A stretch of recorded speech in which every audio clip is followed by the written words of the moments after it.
पेठेत 2 साई संस्थांच्या कर्मचाऱ्यांची हत्या करण्यात आली होती आणि त्या हत्येच्या निषेधार्थ आज शिर्डीमध्ये भव्य असा मशाल मोर्चा काढण्यात येतोय। आपण बघू शकतो या ठिकाणी भव्य असा मशाल मोर्चा जो आहे तो या ठिकाणी निघाला आणि कठोर शिक्षा झाली पाहिजे। ज्या आरोपींनी हत्या केली आहे त्यांच्यावर एन्काउंटर केलं पाहिजे अशी मागणी आता जोर धरत आहे।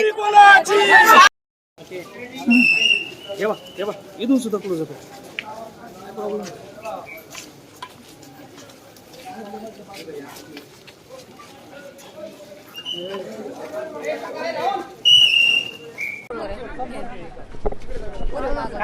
तुमच्या घरातला कर्ता पुरुष गेलेला आमच्या घरातला कर्ता पुरुष गेलेला आहे तर आम्हाला आमच्यावर खूप दुःखाचा डोंगर कोसळले, त्याला फाशी शिक्षा झाली पाहिजे आणि ते बी लगेच तातडीने न्याय पाहिजे मला।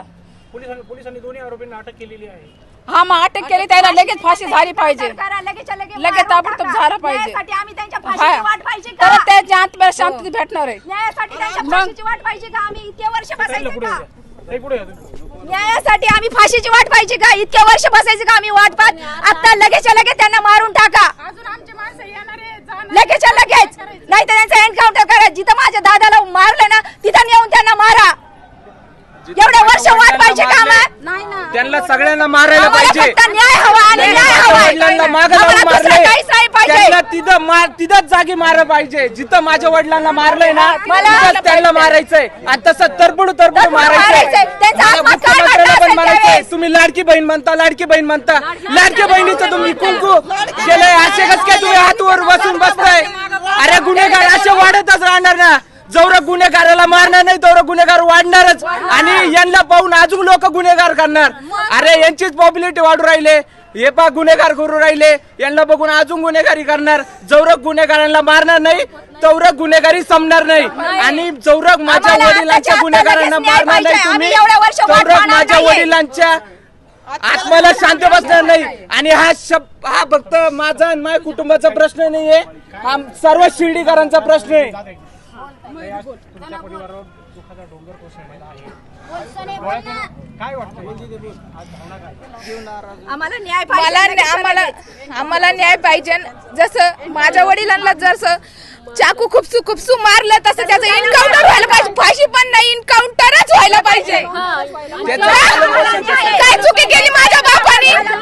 समाधी बसला तर माणूस जर आज जर सुरक्षित नसेल तर आज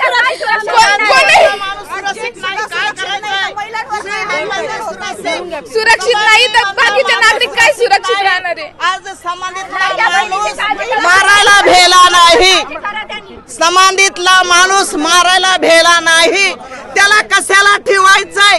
त्याला जगवायला ठेवायचंय का? तो खाऊन व्हायला ठेवायचंय का? तो समाधीमध्ये माणूस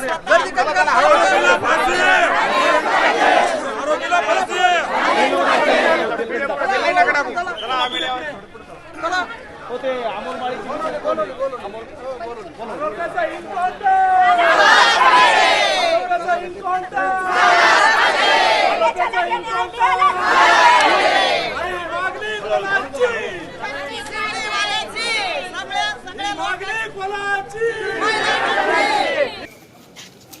हॅलो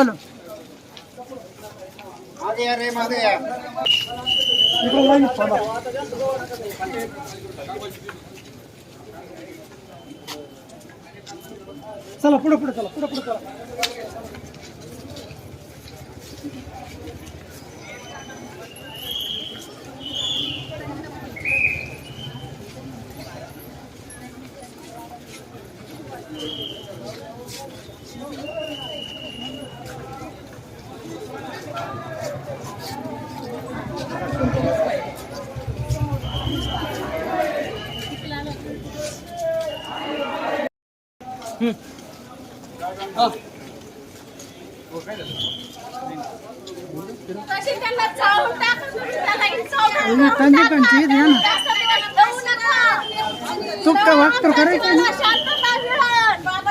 पासून निघाले पुढं।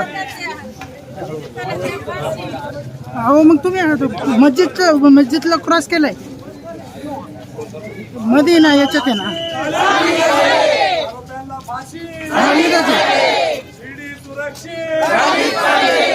देशाचा नागरिक सुरक्षित कर्मचारी सुरक्षित मुलीची महिला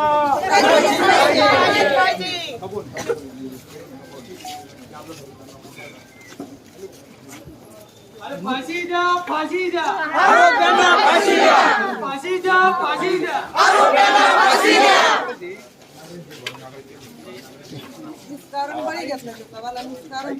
आरोपींना फाशी आरोपींना फाशी